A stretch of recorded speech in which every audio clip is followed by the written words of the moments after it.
네, 조금 전에 좌파들이 다시 촛불 들고 윤석열 대통령을 협박하고 있다는 얘기들이 나왔는데, 고성국 칼럼, 좌파는 촛불을 다시 들었는데 과연 우리 자유파는? 이라는 주제로 몇 말씀 드리겠습니다. 개천절 연휴 첫날, 사실은 그 전날인 30일부터 좌파들이 촛불을 들었습니다. 뭐 그전에도 촛불을 안 들었던 건 아니지만, 오마이뉴스라는 좌파 언론이 오마이포토에 이 좌파들이 촛불 든 사진들을 뭐 여러 장 찍어 가지고서 기사를 만들었습니다. 윤 대통령이 부끄럽다는 촛불 집회가 열렸다, 이런 제목으로 말이죠. 30일 오후 청계광장 부근에서 열렸고, 뭐 여러 번 들어도 바이든이라 들리는데 내 귀가 잘못된 거냐, 사실 보도한 MBC 탄압을 중단하라, 뭐 이런 식의 촛불 집회가 열렸다고 보도했습니다. 10월 1일에도 이 좌파들이 이 광장으로 나왔어요. 촛불 승리 전환 행동, 오후 5시부터 김건희 특검, 윤석열 퇴진 촛불 대행진을 열었습니다.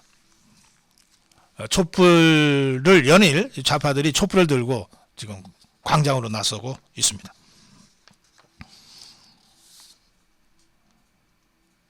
물론 우리 자유파의 맞불 집회도 있었습니다. 자,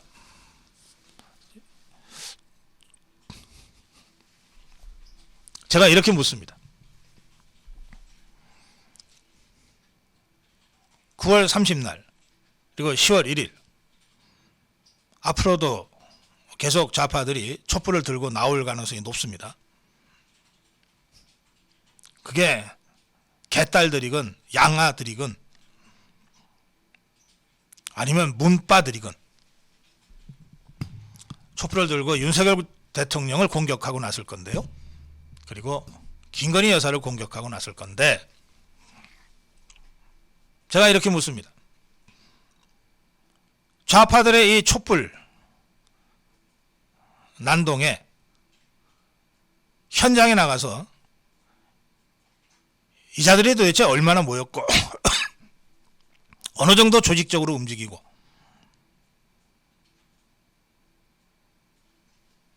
그리고 이 자들이 앞으로 어떻게 할 것인지 현장에 나가서 관찰,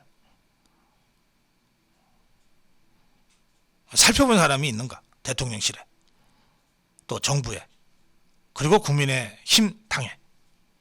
제가 이건 묻고 싶어요. 우리 자유파 국민들은 좌파들이 다시 촛불을 들었다는 사실에 대해서 크게 분노하고 또 걱정하면서 오늘 오후 1시 광화문에 모일 겁니다. 사실은 제가 만나고 있는 자유파 국민들도 우리도 촛불을 들자, 우리도 횃불을 들자, 밤에 하자. 저것들 숫자도 얼마 안 되면서 밤을 이용해서 촛불 들어가지고 아주 선동적으로 영상 만들어내고 이걸 연일 좌파 언론들을 통해서 퍼뜨리는데, 왜 우리는 맨날 허연 대낮에만 모여야 되냐? 우리도 밤에 횃불 들고 모이자. 이런 말씀들을 참 많이 하세요. 그런데 우리 자유파는 좌파들하고 좀 달라요. 좌파들은 소수의 조직된 자들이 움직이니까 밤에 촛불 들고 움직여도 크게 위험하지가 않은데, 우리는 오늘 당장 1시에 광화문 집회도 전국에서 또 전 세계에서 그야말로 그냥 한두 사람씩 자발성을 갖고 모이시잖아요. 그러니까 이게 밤에 횃불을 들고 조직적으로 움직일 만한 조직도 없고 훈련도 안 돼 있어요. 그리고 밤이 늦어지면 돌아가셔야 돼요. 그래서 우리 자유파 진영의 지도자들도, 야, 우리도 좌파들처럼 밤에 횃불을 들자는 생각을 안 했던 게 아닌데, 여러 가지 그런 안전상의 문제나 기술적인 어려움, 이런 것들 때문에 지금 낮에 집회를 하고 있는 겁니다. 그런데 앞으로는 이런 문제까지도 좀 전략적으로 생각할 필요가 있겠다. 이런 말씀을 제가 먼저 드리고, 원래 이 모택동이가 그런 말을 했습니다.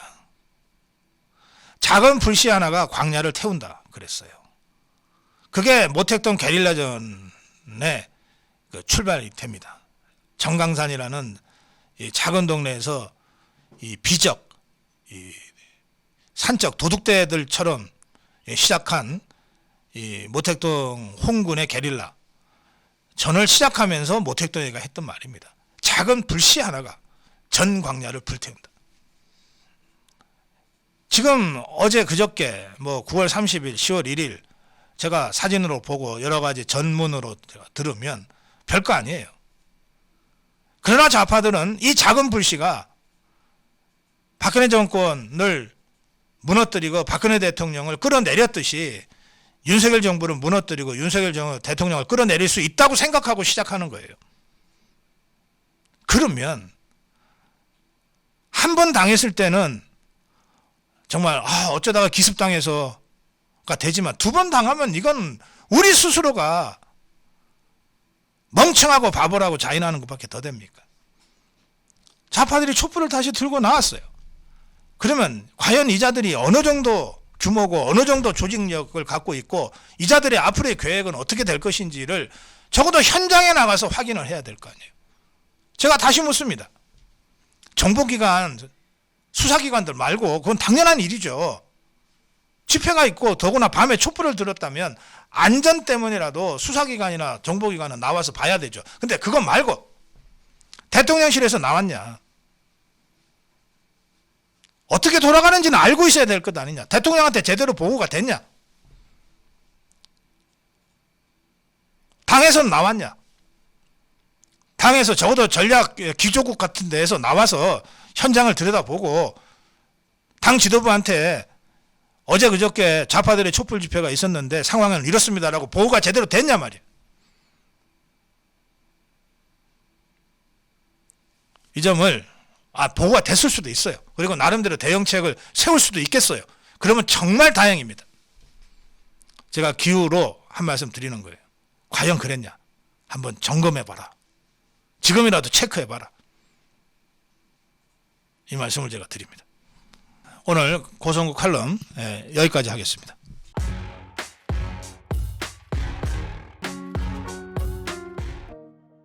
오늘 고성국 칼럼의 제목은 광화문 민심입니다. 저나 여러분들이나 어제 광화문에 직접 나가셔서 민심을 확인했습니다. 그 민심은 한마디로 얘기하면 문재인, 이재명 구속시키고 윤석열 대통령 지켜내자 였습니다. 지금 문재인과 이재명에 대한 수사의 칼날이 시시각각 이 두 좌파를 옥죄이고 있는 상황입니다. 이자들 이제 눈앞에 감옥이 어른어른 그릴 거예요.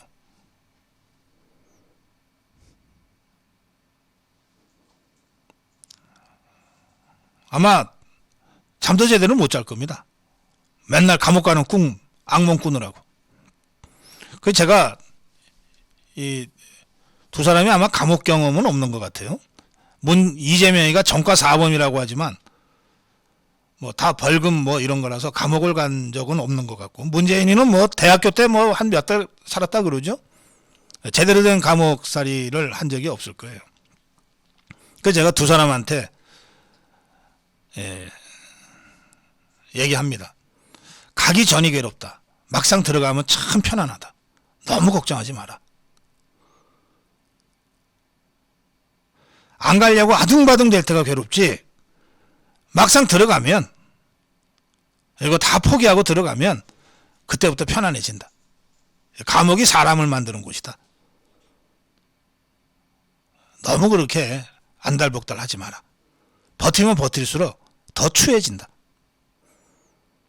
그물에 갇히면 헤어나려고 바둥질수록 더 옥죄이는 법이다. 수갑도 경찰관이 수갑 채워놓으면 가만히 있으면은 손목을 다치지 않는데, 이걸 어떻게든 풀려고 하면 수갑이 점점 옥죄어져서 실제로 손을 다치거든요. 감옥도 그런 것이니까 이것도 운명이니 생각하고 당신들이 저지른 업보 이렇게라도 갚는다 생각하고 그냥 조용히 들어가는 것이 좋다. 감옥도 사람 사는 곳이고 막상 가서 살면 살만하다. 요즘 감옥이야 뭐 화장실 수세식에다가 뭐 온난방도 된다면서 뭘 그런 거 갖고 그렇게 겁을 내고 안 갈라 그러냐. 저는 이렇게 문재인이 이재명이한테 인간적으로 좀 조언을 해주고 싶어요. 근데 이 자들은 하여튼 끝까지 안 가려고 하는 것 같습니다. 그러다 보니까 단말맛적 비명을 지르면서 결사항전을 하고 그리고 절대 나 혼자 안 죽는다. 국민의힘 169명 국회의원들을 전부 물귀시처럼 끌어당기기 위해서 온갖 짓을 다 하고 있는 것 같습니다. 대깨문들, 양아, 개딸들한테 나 감옥 갈지도 몰라. 좀 도와줘, 살려줘. 이러고 비명을 지르고 그래서 이 자들이 촛불을 들고 나오는 것 같습니다. 9월 30일, 10월 1일. 머리 숫자야 몇 명 안 되지만 그러나 하늘의 불씨가 광야를 태운다는 모택동의 그 말처럼 우리가 5년 전에 겪었던 그 뼈아픈 이 촛불의 실체를 잊어서는 안 되겠다. 그래서 이 촛불은 문재인과 이재명이 드는 마지막 저항이다.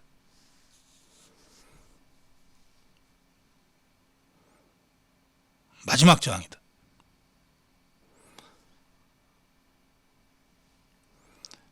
홍준표 시장이 박근혜 탄핵을 연상시킨다고 하는 얘기를 했어요. 이거는 당장 나타난 촛불도 촛불이지만 박근혜 탄핵의 가장 핵심적인 사건 김무성, 유승민의 배신, 집단적 배신 그것이 연상된다는 얘기였습니다. 실제로 지금 유승민이는 그 배신의 길로 지금 가고 있죠. 이준석이와 함께. 자, 제가 이렇게 말씀드립니다. 앞으로 우리 자유우파는 세 가지를 행동해야 한다. 첫째, 지금이 우리 자유우파와 문재인, 이재명 좌파 간의 마지막 이념 투쟁의 국면이다. 라고 하는 인식을 다시 한번 확실하게 하자. 대선 이겼다고 이념 전쟁이 끝난 것이 아니다. 우리는 여전히 이재명, 문재인이가 이끄는 좌파들과의 이념 전쟁을 하고 있고 여기서 지면 다시 총선 지고 대선 져서 다시 정권 좌파들한테 뺏긴다. 그 절박한 위기의식을 가지고 이념적으로 무장하자. 이게 제가 말씀드리는 첫 번째입니다. 두 번째는 그 이념 전쟁을 승리하기 위해서 우선적으로 보위해야 되는 것이 윤석열 대통령과 윤석열 정부다. 이념은 권력으로 표상될 수밖에 없다. 윤석열 대통령과 윤석열 정부에 대해서 이런저런 불만과 비판이 있을 수 있다. 그러나 이것은 우리가 직면한 좌파와의 이념 전쟁, 종북 주사파 세력과의 이념 전쟁이라고 하는 목숨을 건 사투에 비해서는 그야말로 아무것도 아니다.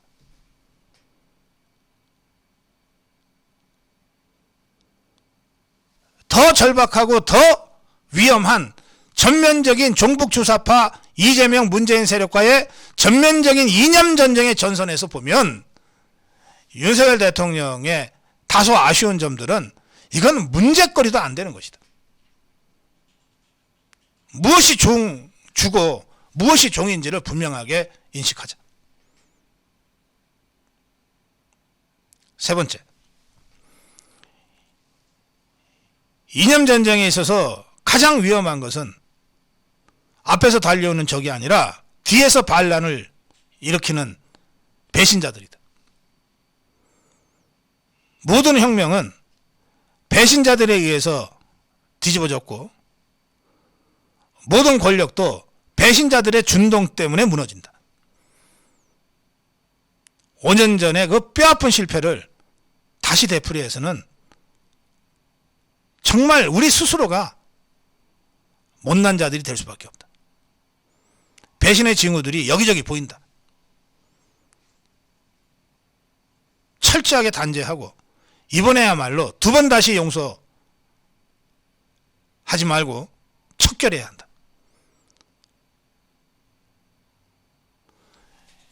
이 세 가지를 다시 정신부장하고 행동해야 된다고 저는 여러분께 말씀드립니다.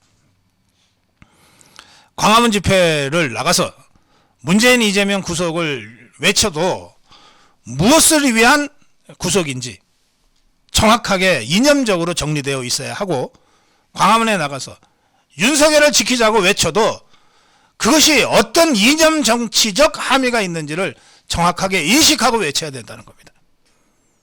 저는 여러분들이 단순히 문재인 이재명 세력과 싸우는 자유우파 전사에서 멈춰서는 안 된다고 주장하는 겁니다. 문재인 이재명을 내세운 실제로는 뒤에서 움직이는 종북 주사파 세력과의 마지막 이념 전쟁에 나가는 이념 전쟁의 전사로서 이념적으로 재무장하지 않으면 전쟁에 이길 수도 없고 또 이긴 이후에도 제대로 대한민국을 바로 세우기가 어렵다는 겁니다. 이념 전쟁의 전사로 거듭나자. 오늘 제 고성국 칼럼의 주제는 이것입니다. 네, 고성국 칼럼 마무리하겠습니다.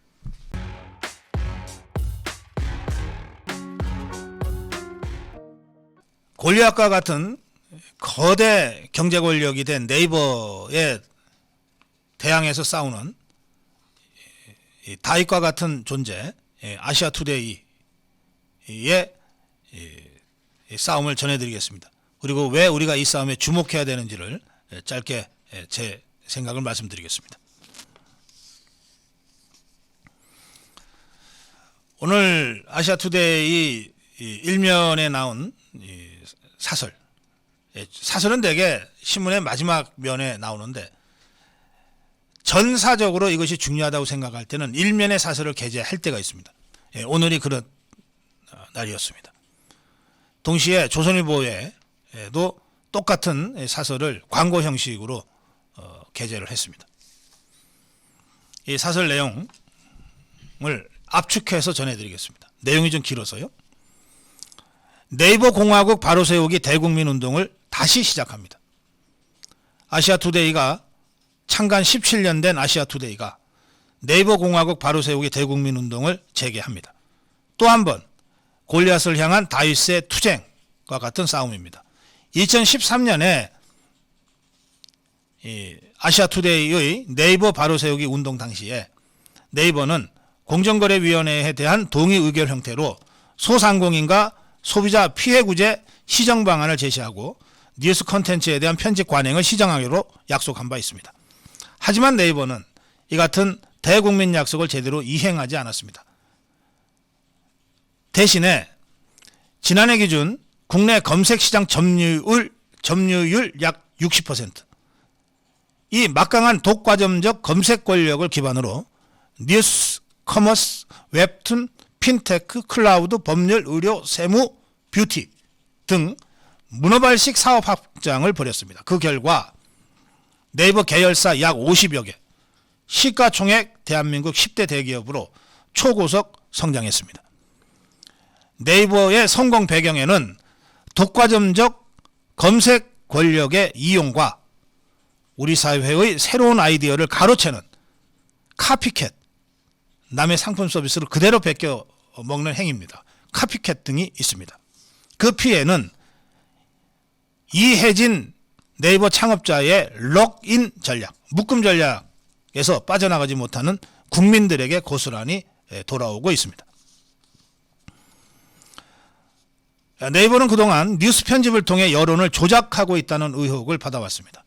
특히 뉴스 제휴평가위원회를 만들어서 대한민국 언론을 모호한 자신들만의 자의적 기준으로 평가하고 있습니다. 지금까지 많은 중소 언론사가 네이버 뉴스 제휴 여부 평가 또는 재평가에서 탈락했습니다. 심지어 국가기관 통신사인 연합뉴스마저도 지난해 네이버로부터 컨텐츠 제휴 계약 해지 통보를 받았다가 법원의 결정으로 복귀하기도 했습니다. 그야말로 네이버의 횡포였던 거죠. 그런데 다 아시다시피 네이버는 언론사가 아닙니다. 취재 현장의 치열함, 공정보도를 위한 고뇌를 알 리가 없고 저촉될 법률에 책임질 일도 없습니다. 그러면서도 언론 위에 군림하는 지배적 언론 권력, 지배적 영향력을 누려온 것이 네이버였습니다. 네이버가 대한민국 개개인의 일거수일투족을 감시하는 21세기 빅브라더로 등극했다는 규탄의 목소리도 높습니다. 2016년 7월 이혜진 창업자는 IPO, 기업 공개를 함으로써 일반 주주 여러분과 사회에 대해 새로운 회사로서의 책임을 제대로 이행해야 한다고 강조했는데 이 인터뷰는 일본 니케이 비즈니스 인터뷰였습니다. 이혜진은 한국보다 일본 언론과의 인터뷰에 더 적극적인데 그것은 한일 양국에서 사업을 전개하면서 일본을 더 중시한다는 방증입니다. 이혜진의 개인 회사이자 친동생 이혜영이 운영하는 지음이라는 회사는 일본 요식업, 부동산업, 임대업체인 베포 코퍼레이션에 973억 원을 출자하고 있습니다. 5천만 대한민국 국민의 80%인 4,100만 명 이상이 네이버를 일상적으로 사용합니다. 결제 시스템 네이버 페이 이용자가 3천만 명에 달합니다. 이만하면 네이버는 국민 포털로서의 책임의식을 더욱 가다듬어야 합니다. 네이버와 이혜진 창업자의 행보가 정부와 국민의 철저한 감시, 검증 대상이 되어야 하는 이유입니다. 몸집도 권력도 거대한 네이버를 상대로 이렇게 바른 소리를 외치는 것은 아시아투데이에게 힘겨운 일이지만 결코 물러서지 않겠습니다. 9년 전에 그랬듯이 국민 여러분의 관심과 성원이 이 싸움의 의미를 완성시킬 겁니다. 네이버 그리고 이혜진 창업자로 인한 억울하고 어려운 일을 당하신 분들의 관련 정보와 제보를 기다리겠습니다. 2022년 10월 5일 아시아투데이 임직원 일동 이렇게 되어 있습니다.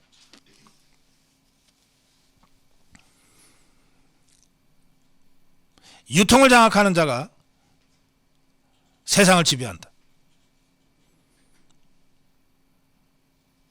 산업화 시대의 유통은 물류회사나 백화점 같은 그런 판매업이었습니다. 그 백화점에 입점하기 위해서 수많은 기업들이 백화점 눈치를 볼 수밖에 없었고 그렇게 어렵게 입점을 해놓고도 물건 하나 만들어내지 않는 백화점들이 입점한 점주로부터 매출액의 30-40%를 그냥 걷어가는 구조가 그동안 있었습니다. 산업시대에 그랬다면 4차 산업혁명 시대, IT 혁명 시대에 물건 하나 만들어내지 않으면서 그 모든 정보 유통을 독과점적으로 지배하고 있는 그런 자들이 바로 포털입니다. 대한민국에서는 네이버가 독과점적 지위, 특히 거의 독점적 지위를 누리고 있다고도 할 수 있습니다.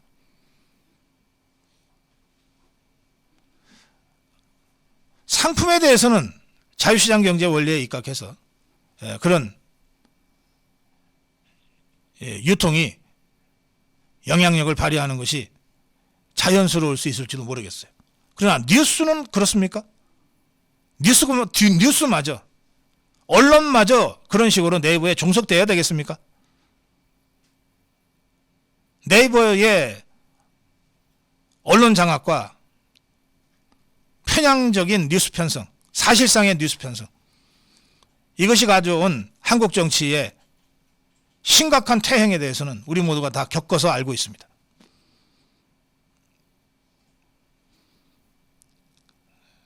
골리앗과 같은 거대한 독과점적 지위를 누리고 있는 네이버에 대해서 창간 17주년밖에 안 된 종합일간지 아시아투데이가 9년 전에 한번 싸워 이겼고 이제 9년 만에 다시 싸움을 전면전을 시작했습니다.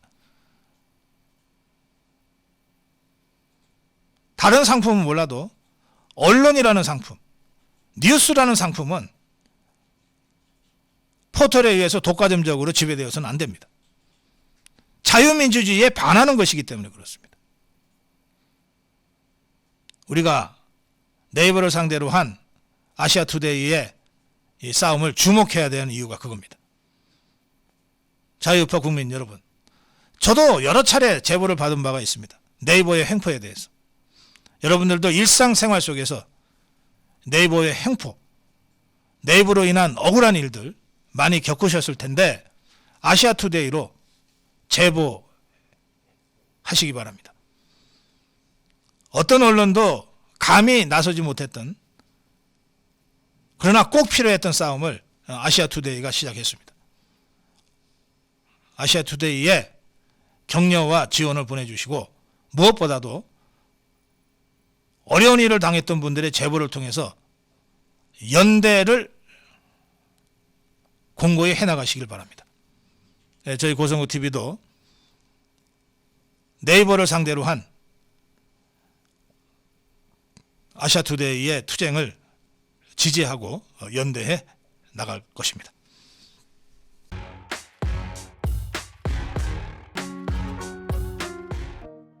국민 세금을 쌈짓돈처럼 쓰는 자들을 발본색원하라. 예, 오늘 한전 얘기를 하겠습니다. 한전 역대 최대 규모 적자를 내고 있고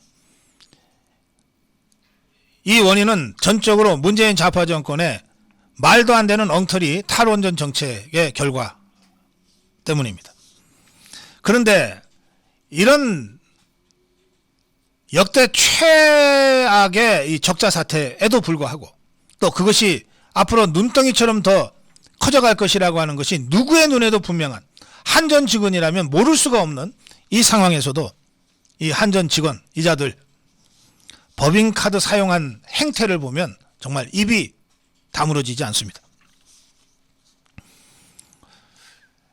얼마 전에 6개월 중징계를 받았던 그 국민의힘의 김성원 의원, 당원권은 정지됐지만 국회의원 활동은 계속 할 수 있습니다. 이 김성원이 산중이 산자위 국감에서 밝힌 내용입니다. 한전서울본부 기획관리실 경영지원부, 여기에서 지난해 3월 말, 1년 반 전입니다. 지난해 3월 말 직원의 정년 퇴직 행사 후에 유명 프랜차이즈 한우 전문점에서 점심을 먹었어요. 오찬 회식을 했어요. 409만 원의 법인카드가 결제됐습니다. 자, 액수가 0 하나 더 붙은 겁니다. 일반의 상식에 비춰볼 때 0 하나 더 붙었어요. 그런데 이 당시 지난해 3월이에요. 지난해 3월, 1년 반 전.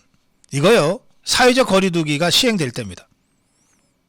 5인 이상 사적 모임 금지가 시행되던 때입니다. 다들 기억하시죠? 5인 이상이 금지되니까 4명만 식사를 할 수 있었어요. 식당에 가도. 저희 직원 합쳐서 한 10명 정도가 이 우리 아미고 회원들과 함께 식사를 하러 한 식당에 갔다가 쫓겨난 적이 있습니다. 아니, 따로 앉을게요. 안 됩니다. 따로 앉아도 같은 일행이면 밥 먹다가도 오며 가며 할 수 있는데 그것을 막는 겁니다, 이게.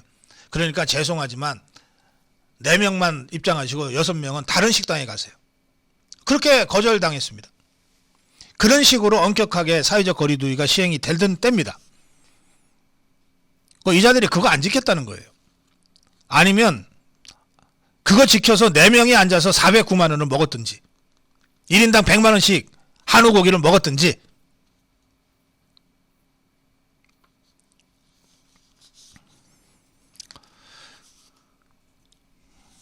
(2020년 11월) 말 서울본부 전력사업처 배전운전부, 배전운영부 이 채용문화행사비로 서울 중구 다동에 있는 한 고급 스시 오미카세라고 보통 불리는 오마카세라고 불리는 이 딱 몇 사람만 들어가서 셰프가 해주는 대로 식사를 하는 아주 고급 스시집입니다. 요즘 상당히 성행하죠. 거기서 70만 원 법인카드 비용 처리했다고 합니다. 채용 문화 행사비인데 일반인은 사실은 너무 비싸서 엄두도 안 나는 오마카세 가서 밥을 먹었답니다. 배전운영부. 2020년 11월 초에는 서울본부 마포용산지사의 고객지원부 롯데호텔에서 112만 원 먹었답니다. 문화체육행사. 이게 문화체육행사 쓰면은 다 통과가 됐던 모양이죠. 그 다음날 기획관리실 재무자재부 신세계 조선호텔에서 177만 원. 이자들은 별 5개 5성급 호텔 아니면은 아예 식당이라고 생각도 안 했던 모양입니다.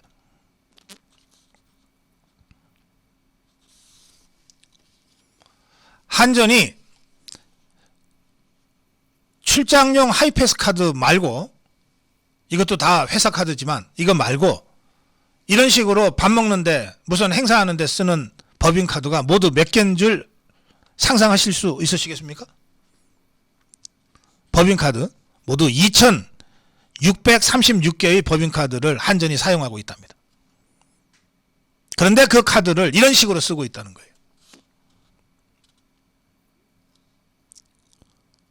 한전 자체 내규에도 건당 50만 원 이상 식비를 집행할 때는 처장이나 실장이나 사업소장이 결제하고 사용의 적정성을 확인하도록 되어 있다 그럽니다. 과연 이거 제대로 지켜졌을까요? 한전은 올해 상반기에만 14조의 적자를 기록했습니다. 하반기 합치면 30조 가까이 될 겁니다. 적자가. 이 적자 메꾸느라고 한전은 올해 4월에 전기요금 올렸고 7월에 또 올렸고 그리고 이번 달부터 또 올렸습니다. 이게 다 국민 세금입니다. 전기료라고 하는 형식으로 사실상 세금 내듯이 내는 것 아닙니까? 이런 한전이 이런 식으로 법인카드를 그야말로 영 하나 더 붙여서 말도 안 되게 방만하게 써 제꼈어요. 문재인 좌파 정권 하에서.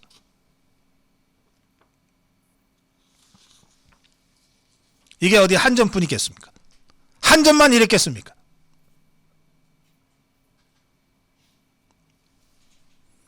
원래 좌파들은 세금은 공돈이라고 생각하는 족속들입니다. 왜? 손에 흙 묻히고 땀 흘려서 제대로 자기 노동으로 돈 벌어본 적이 거의 없는 자들이 대부분이기 때문에 그래요.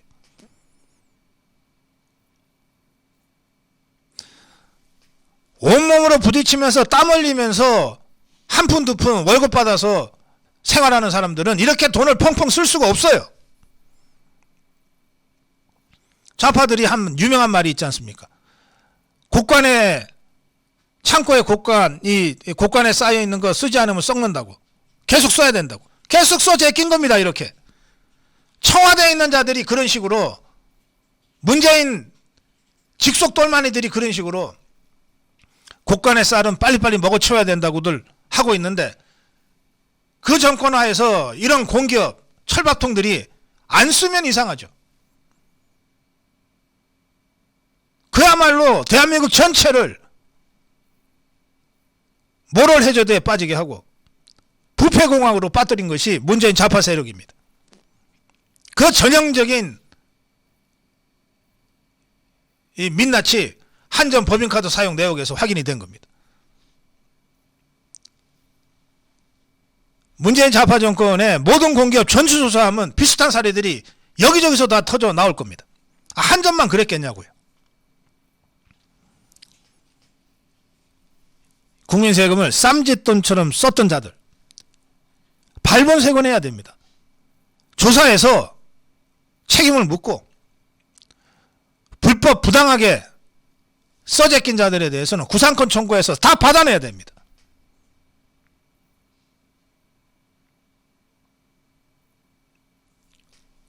네, 고성국 칼럼이었습니다.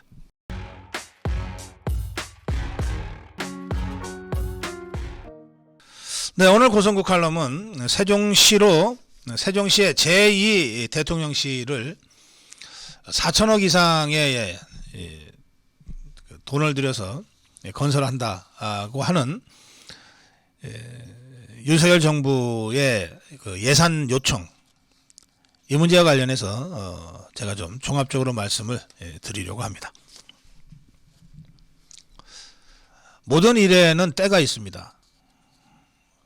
같은 일도 또 꼭 필요한 일도 때를 잘 맞추면 순풍에 돛을 단 듯이 할 수 있는데, 때를 잘못 맞추면 온갖 역풍이 불어서 애초에 그 선한 의지도 훼손되게 되어 있습니다.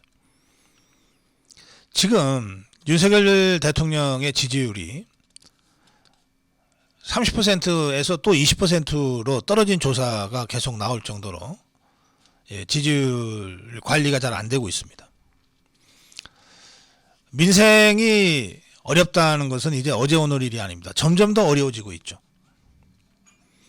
국민들이 다 이런 상황에서는 민생제일주의를 요구하게 돼 있습니다. 불효불급한 국가사업은 좀 뒤로 미뤄도 되지 않냐, 그런 생각들을 누구나 다 하십니다. 민생이 어렵다는 것은 윤석열 대통령이 누구보다도 잘 알고 있는 것 같아요.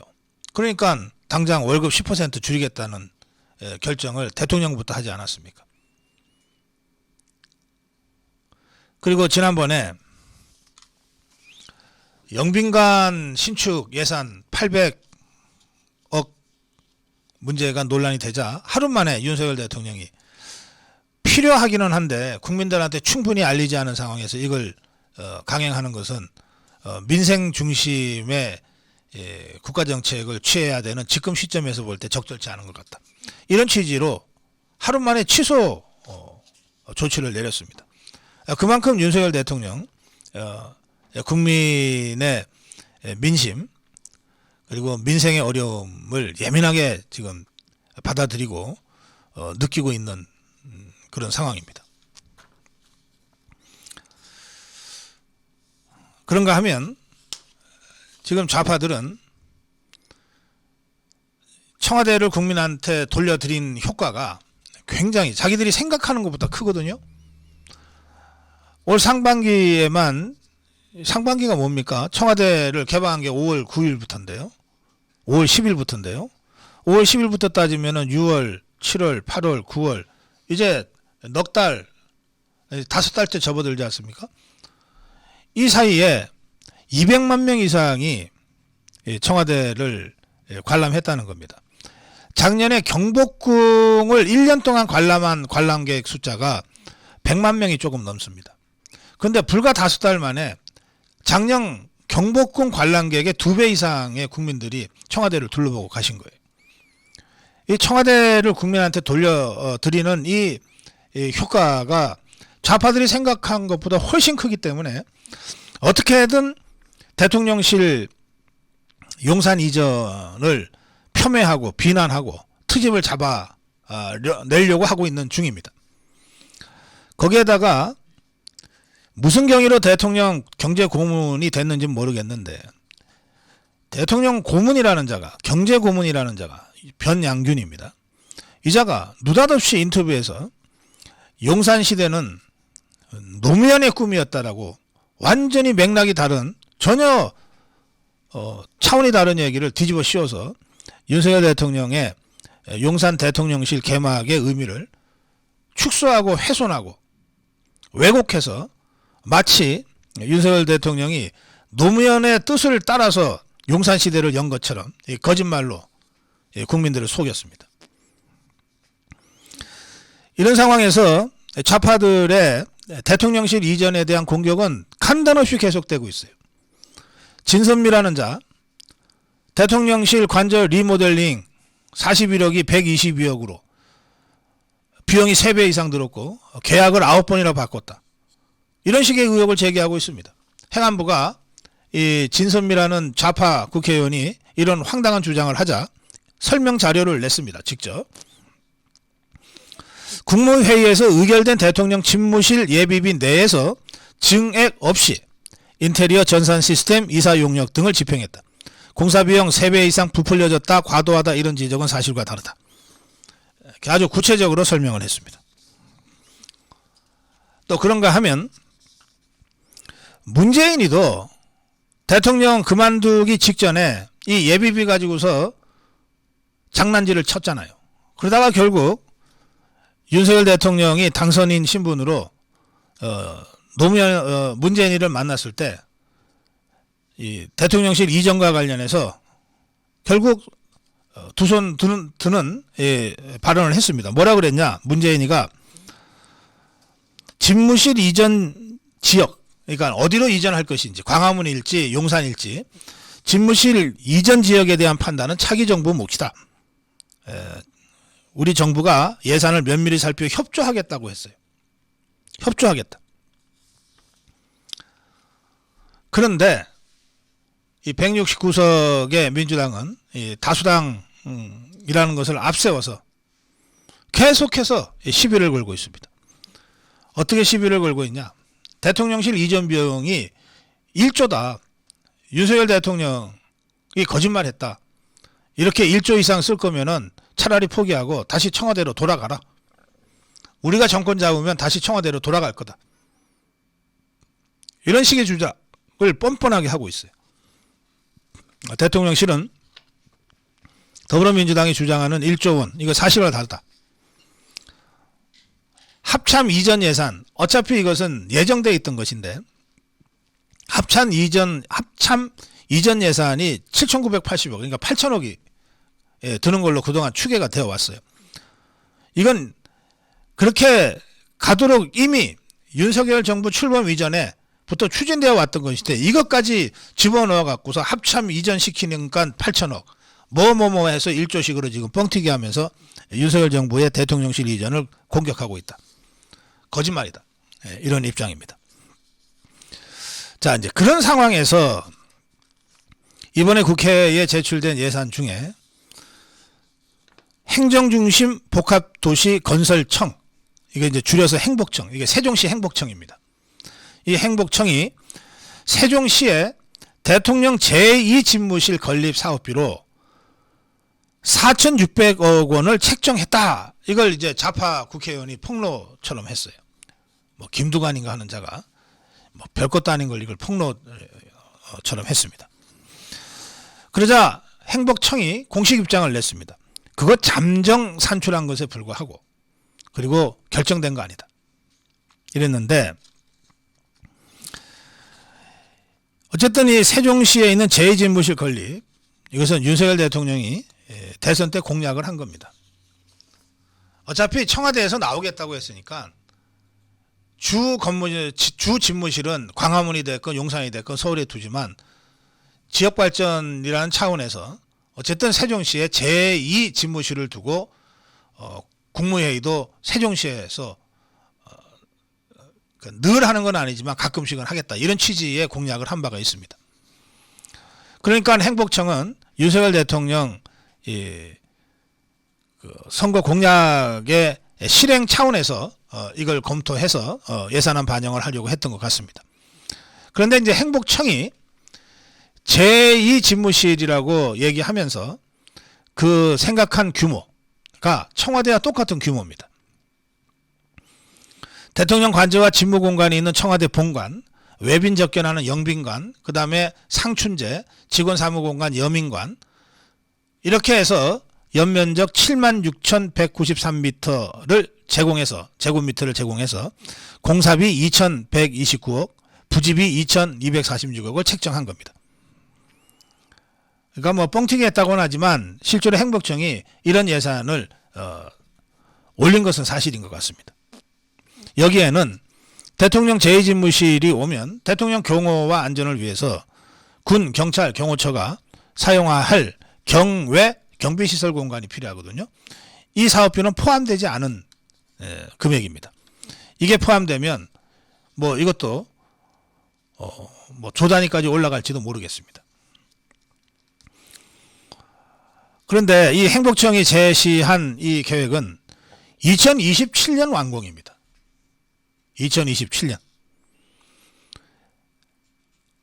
이걸 추진하면 욕은 윤석열 대통령이 다 먹고 막상 윤석열 대통령은 이 제2집무실에 들어가지도 못하고 아마 임기가 끝날 겁니다. 윤석열 대통령 임기가 2027년 5월 9일까지입니다. 누가 다음 대통령이 될지 모르겠습니다만 뭐 또 그리고 정부는 연속성이 있으니까 어려운 일 이번 정부가 하고 그 성과를 다음 정부가 받는 것이 뭐 어떠냐라고 할 수도 있습니다만 그러나 이걸 추진하는 과정에서 아니 민생이 이렇게 어려운데 급하지도 않은 무슨 영빈관이냐 그래서 그거 취소했잖아요. 그거 800억밖에 안 들었거든요. 예산이. 근데 이거는 그보다도 5배 이상 많은 예산입니다. 그러니까 세종시에 지금 제2집무실이 없어서 대통령이 직무 수행하는데 뭐 어려움이 있습니까?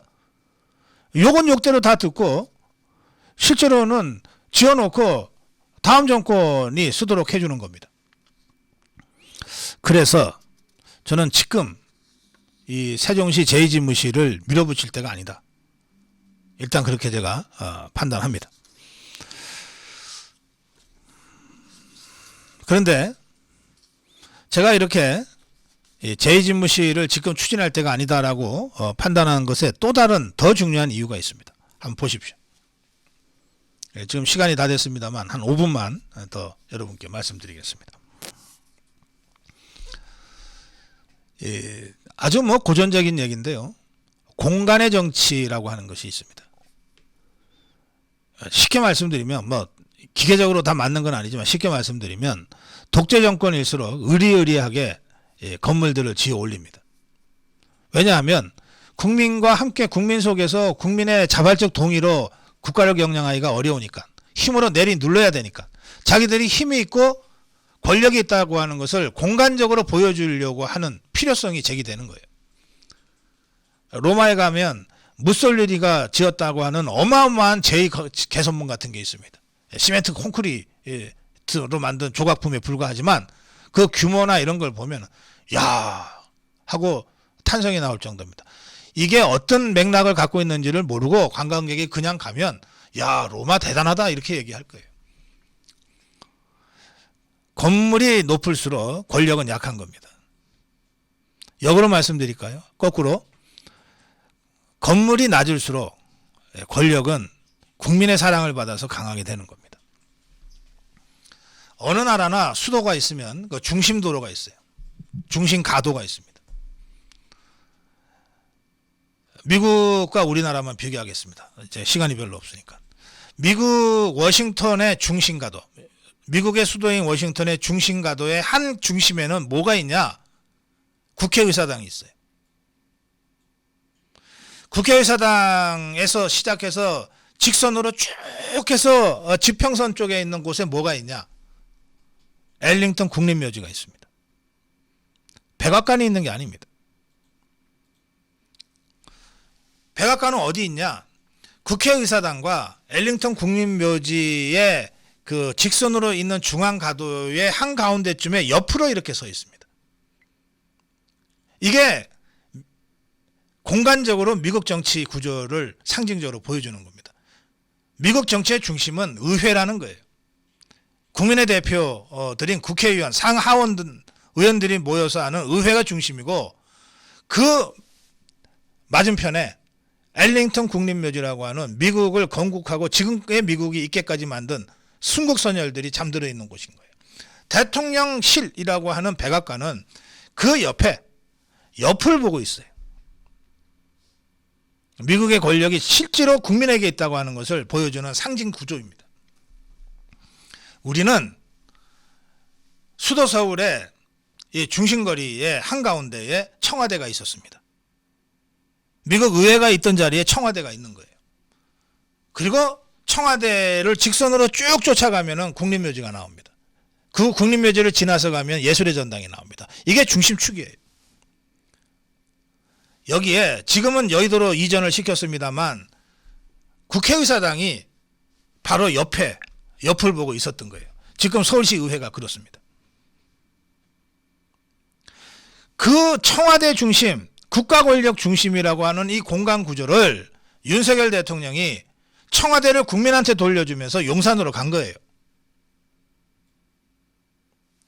이제 국가 권력이 중심이었던 예전의 권위주의 시대가 끝나고 청와대를 국민에게 돌려드림으로써 국민이 국가 중심거리의 한가운데 주인 노릇을 하게 된 겁니다. 그리고 그 국민공원, 국민이 주인인 청와대 공원에 직선으로 국립묘지가 있고 예술의 전당이 있고 대통령실은 그 가는 길목의 옆에 용산 대통령 집무실이 이렇게 있게 된 겁니다. 이게 제대로 된 자유민주주의 국가의 공간 구조예요. 이걸 좌파들이 못 이기는 겁니다. 못 견뎌하는 겁니다. 지금 용산의 대통령실은 당선인 시절인 2달 포함해서 또 임시 집무실 시대를 거쳐서 지금까지 매우 짧은 시간에 급하게 하는 바람에 막 많이 좁을 거예요. 여러 가지 옹색한 부분들도 있을 거예요. 그러나 그런 공간적인 건축학적인 이 좁음과 옹색함은 아무 문제가 아니에요. 그보다 훨씬 더 본질적으로 중요한 것은 대한민국이 자유민주주의 국가고 국민이 주인인 공화국이라고 하는 것을 공간적으로 보여주는 이것이 훨씬 더 본질적이고 중요한 것이라는 거예요. 그런데 세종시에 용산 대통령실을 마치 무슨 서울 출장소처럼 만들어버릴 수도 있는 청와대 규모의 제2집무실을 세종시에 건설하겠다는 것 아닙니까? 이 발상 자체가 매우 불온한 거예요. 노무현이가 처음에 세종시를 얘기 꺼냈을 때가 2002년 9월입니다. 충청권에 행정수도를 건설하겠다고 그랬어요. 행정수도라고 그랬습니다. 청와대와 정부 부처를 옮기겠다고 그랬어요. 이게 헌법재판소에 의해서 제동이 걸렸어요. 청와대가 옮기면 수도가 옮겨지는 것인데 대한민국은 수백 년간 서울이 수도였다. 이게 관습법이다.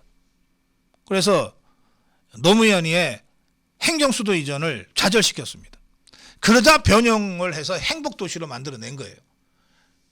그런데 여기에 용산 대통령실, 지금 윤석열 대통령이 집무하고 있는 용산 대통령실을 마치 대통령실의 서울 출장소 수준으로 격화시키고 결과적으로 세종시에 있는 제2 대통령 집무실에 제2자는 붙였지만 실제로 대통령 집무실이 청와대 수준으로 그 규모로 지어진다면 이건 그야말로 변양균이가 얘기한 노무현의 꿈을 윤석열 대통령이 실현해 주는 것과 똑같습니다.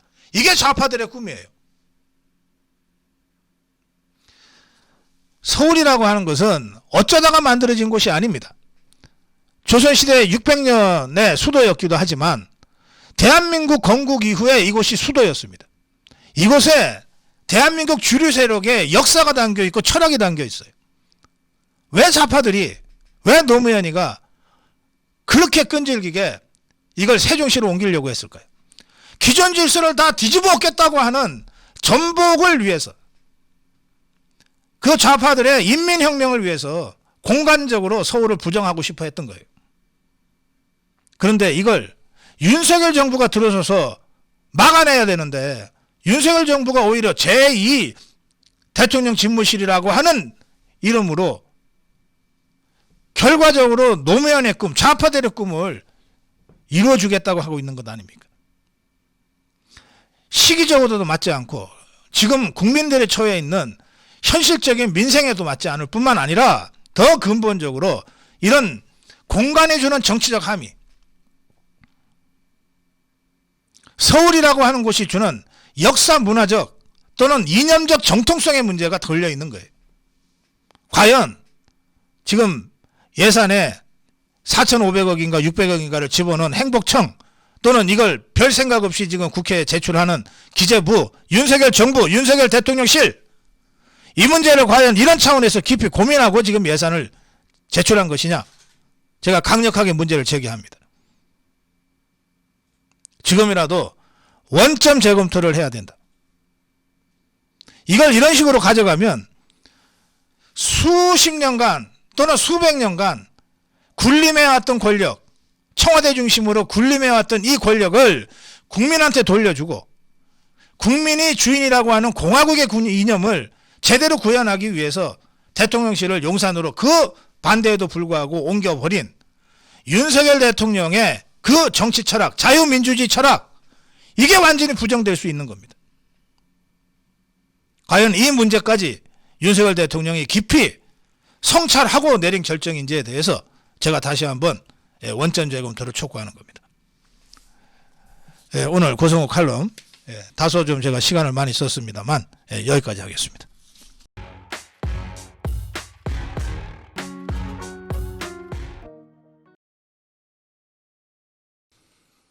제가 정기수 칼럼을 여러분께 전해드리면서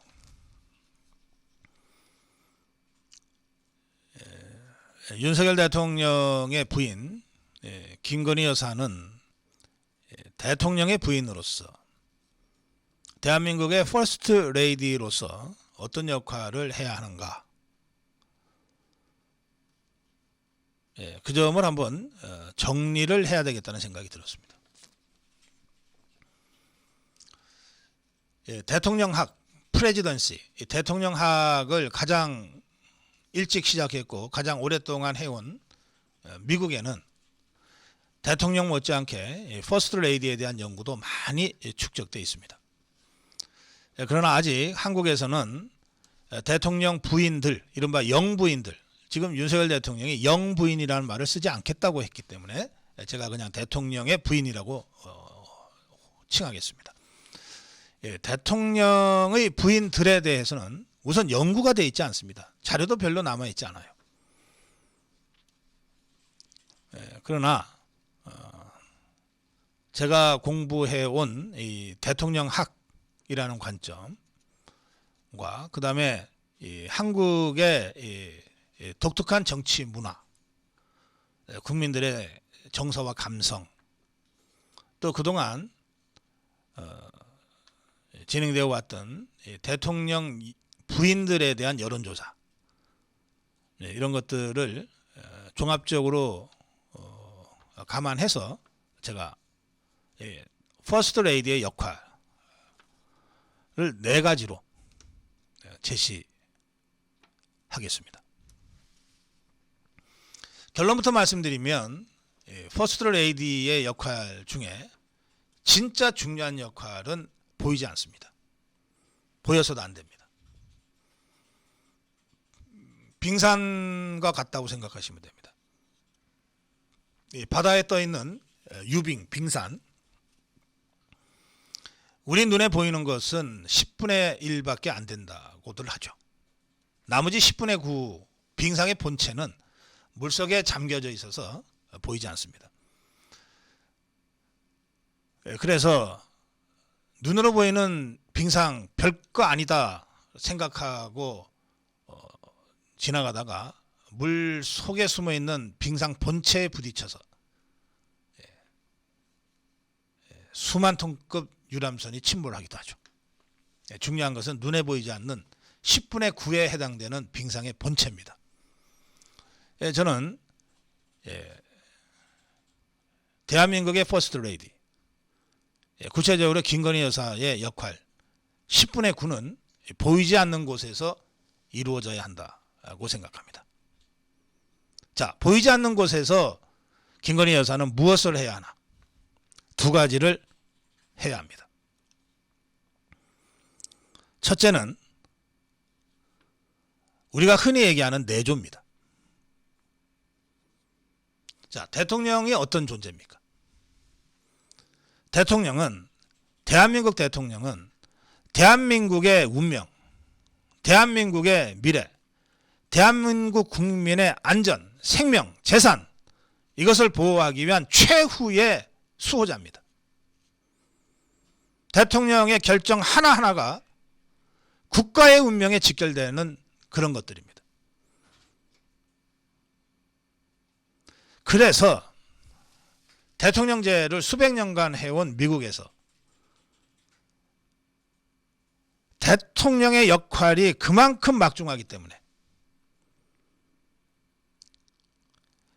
대통령이 그런 중요한 결정, 국가의 운명과 직결된, 국민의 생명과 직결된 중요한 결정을 할 때 그 대통령이 최적의 컨디션 속에서 해야 된다고 생각하는 거예요.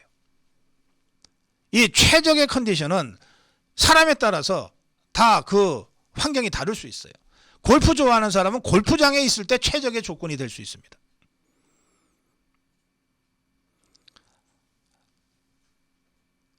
앞치마 흐름하게 입고 바비큐 굽는 그 힐링의 순간이 그 대통령한테는 최적의 시간이 될 수 있어요. 미국 대통령이 미군들이 전쟁하고 있는 중에 골프장에 가서 골프 치는 것을 미국 국민들은 전혀 이상하게 생각하지 않습니다. 저 사람이 저렇게 최적의 컨디션을 유지해야 미군의 생명과 안전 하나라도 더 확보해낼 수 있는 거야. 저 사람의 그 권력과 권한에 입각해서 볼 때 저 정도의 이른바 호사라고 하는 것은 아무것도 아니야. 전쟁 중에 골프 쳐도 시비 거는 사람이 없는 것이 그래서입니다. 우리하고 문화가 다르니까 미국 대통령처럼 하자고 제가 얘기하는 거 아니에요. 지금 대통령이 어떤 자리인지를 말씀드리는 거예요. 대통령의 결정 하나하나가 대한민국의 운명과 직결되고 대한민국 국민의 생명과 직결됩니다. 어떤 결정을 언제 내리든 그 순간 최적의 조건, 최적의 컨디션을 유지하면서 대통령을 해야 되는 거예요.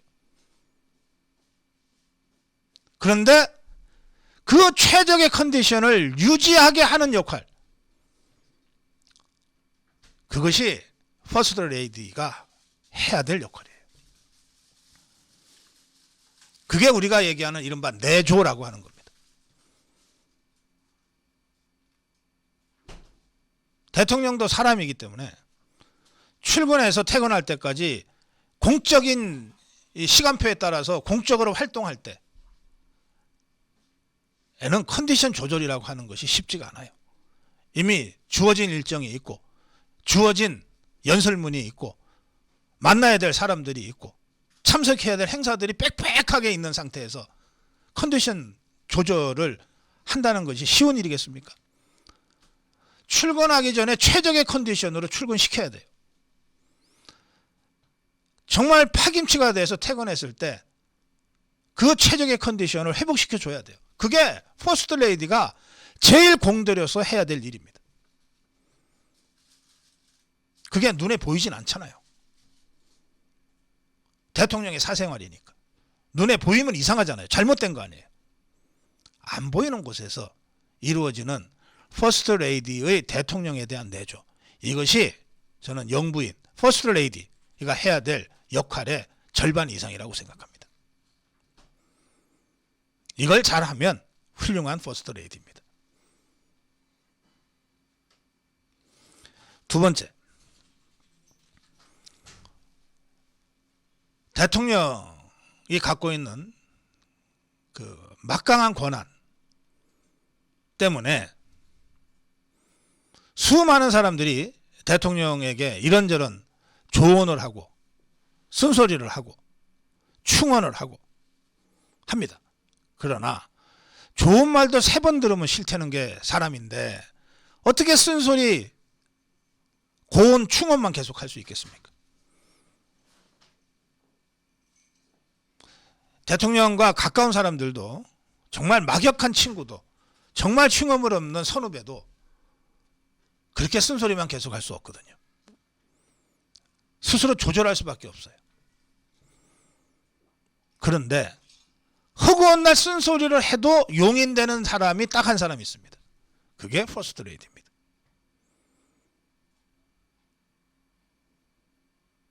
그게 퍼스트 레이디예요.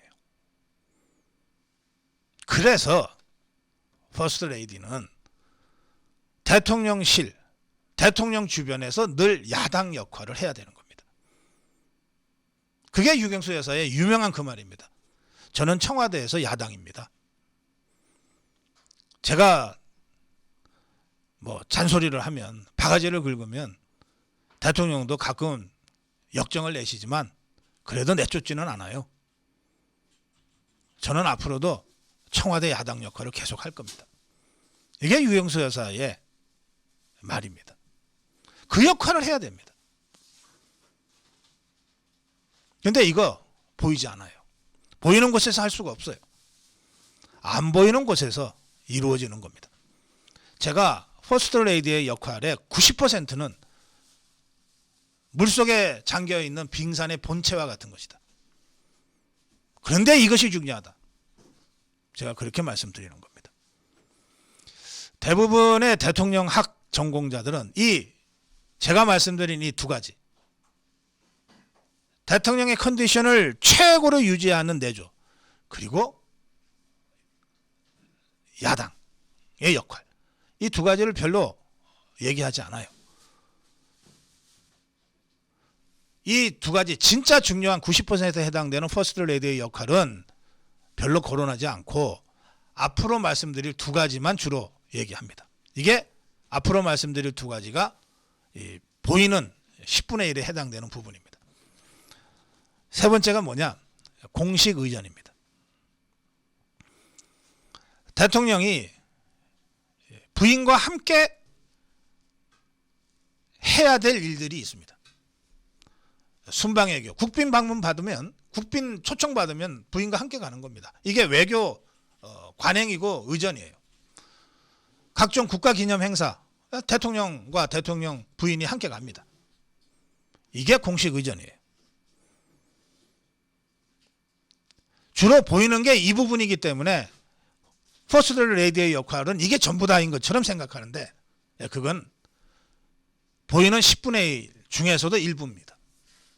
그런데 여기서 퍼스트 레이디가 해야 될 일이 있습니다. 자, 퍼스트 레이디가 대통령과 함께 국빈 외교 방문을 하든지 또는 국가기념일에 행사를 할 때 그 퍼스트 레이디가 잘나서 그렇게 가는 겁니까? 아닙니다. 그가 대통령의 부인이니까 하는 거예요. 제가 여기서 무슨 쾌쾌 묵은 봉건시대 남전여비 이런 얘기 하는 거 아닙니다. 대통령만이 선출된 권력입니다. 퍼스트 레이디가 선출된 게 아니에요. 따라서 이 퍼스트 레이디가 대통령과 함께 의전을 받고 행사에 참석을 할 때도 주는 대통령입니다. 부는 퍼스트 레이디예요. 주연과 조연입니다. 그런데 어디 감히 주연 앞서서 조연이 손을 들고 다닙니까? 그거 촬영 현장에 가면 바로 잘립니다. 너 집에 가. 어느 감독이 그걸 가만히 보고 있어요. 시건방지기 짝이 없는 그 조연들을.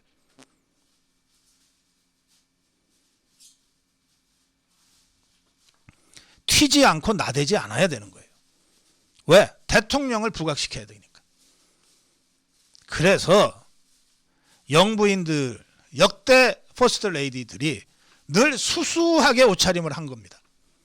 대통령을 돋보이게 해야 되니까. 늘 수수하게 옷차림을 하는 거예요.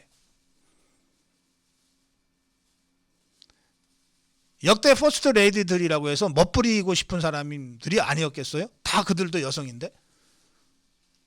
멋부릴 줄 몰라서 그랬겠어요? 그에게 주어진 역할이 그거란 말이에요.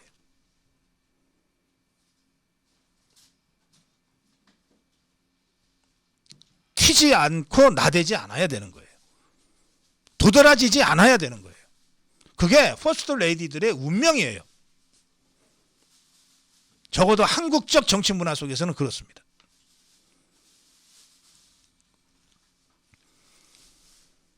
행사장에 가면 스태프들이 있고 여러 어시스턴트들이 있는데 이들의 옷은 대체로 무채색입니다. 까맣거나 무채색이에요. 왜 그런지 아십니까? 튀지 않아야 되니까. 무대 한가운데 올릴 주연을 돋보이게 하기 위해서 그들은 스스로 몸을 낮추고 감추고 의상으로도 무채색 옷을 입고 그렇게 하는 겁니다.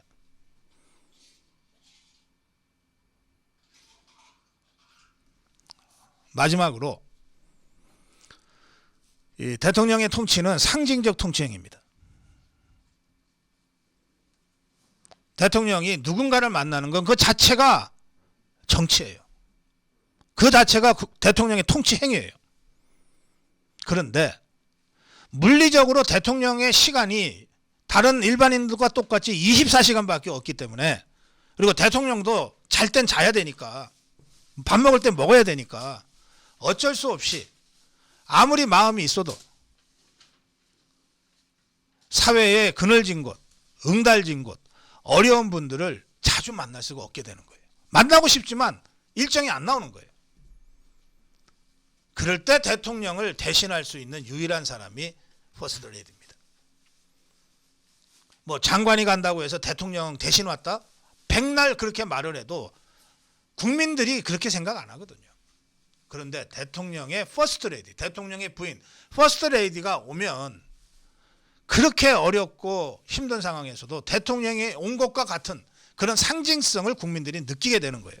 그래서 무슨 퍼스트 레이디니까 봉사하라 이런 차원이 아닙니다. 퍼스트 레이디가 응달진 곳, 그늘진 곳을 찾아서 우리 국민들을 만나는 것은 대통령을 대신해서 만나는 거예요. 굳이 저 대통령 대신해서 왔습니다라고 말을 안 해도 만나는 분들이 대통령과 만나는 것과 같은 느낌을 받는 거예요. 그럴 수 있는 유일한 사람이 퍼스트 레이디예요. 유경수 여사와 관련된 많은 이야기들이 있지 않습니까? 한센시 병을 앓고 있는 분들이 집단 거주하고 있던 소록도, 유경수 여사가 가서 그 당시만 하더라도 이 과학 의료가 좀 발전되지 않아서 이게 한센시 병은 무조건 전염이 되는 줄 알았는데 지금은 다들 그렇지가 않죠. 근데 당시에는 다 그렇게 생각했습니다. 한 60년, 70년 전입니다. 소록도에 가서 그 한센시 병을 앓고 있는 분들을 덥석 손을 잡았다는 거 아니에요. 덥석. 수행장 했던 사람들이 깜짝 놀랐어요. 한센시 병 옮길까봐. 그런데 더 놀란 것은 손을 잡힌 그분들이었다는 거예요. 누구도 자기들한테 그렇게 덥석 스스럼 없이 손을 잡아주지 않았거든요. 퍼스트 레이디는 바로 그런 대통령의 상징성을 가지고 정말로 어려운 분들의 마음을 열게 하는 존재예요. 그걸 하기 위해서는 또 그 상징성이 국민들한테 쇼하는 거가 아니고 진짜 진정성 있게 전달이 되려면 네 가지가 있어야 돼요. 첫째, 언론 플레이 하지 말아야 됩니다. 언론 플레이 하지 말아야 돼요. 둘째, 최소 인원으로 수행해야 됩니다. 그저 많아야 두셋, 최소 인원으로 다녀야 됩니다. 셋째, 지속성을 갖고 해야 돼요. 한두 번 하는 거는 쇼로 바로 치부됩니다. 지속적으로 해야 돼요. 넷째, 끝까지 챙겨야 돼요. 한 번 갔다 온 곳으로 끝나는 게 아니라 가면 분명히 이런저런 어려움을 호소하게 돼 있거든요. 어려운 사람들을 만나는 거니까. 그럴 때 그 어려움 중에 퍼스트 레이디의 권한으로 해결할 수 있는 일들이 있다면 바로, 또는 대통령한테 얘기해야 될 부분이 있다면 바로, 어떤 형태로든 액션을 하고 리액션을 해줘야 돼요. 그들에게. 그게 그들의 입을 통해서 조금씩 국민들한테 알려져야 되는 겁니다. 안 알려져도 상관없다는 자세로 가야 돼요. 그래야 퍼스트 레이디의 행보의 진정성을 국민들이 인정하게 되는 겁니다.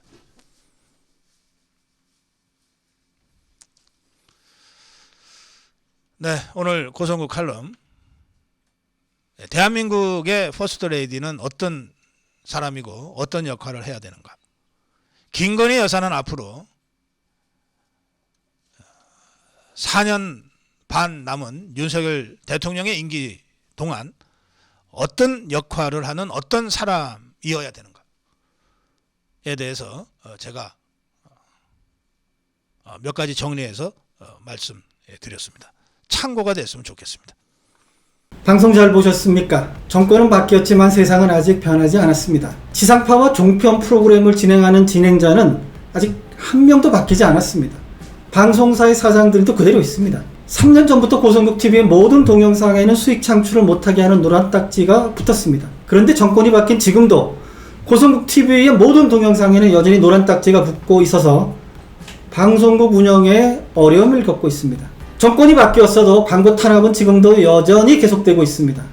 여러분이 자유우파의 정론 방송을 지켜주십시오. 한 달에 10,000원씩 후원하시는 만만 회원이 되어주셔서 고성국TV에 힘을 주십시오. 감사합니다.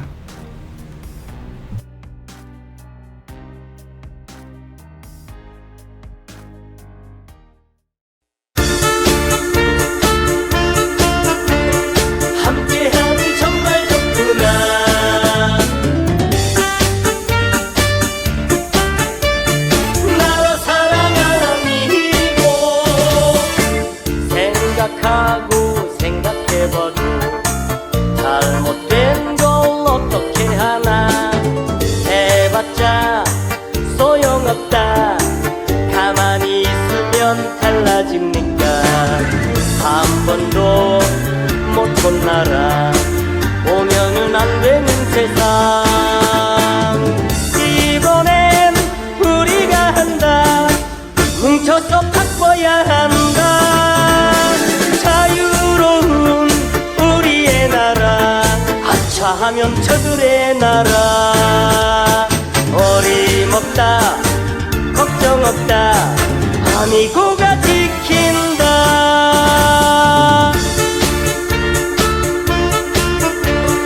함께하니 정말 좋구나. 나라 사랑하니고 생각하고 생각해봐도 잘못된 걸 어떻게 하나. 해봤자 소용없다. 가만히 있으면 달라집니까? 한 번도 못 본 나라 오면은 안 되는 세상. 이번엔 우리가 한다.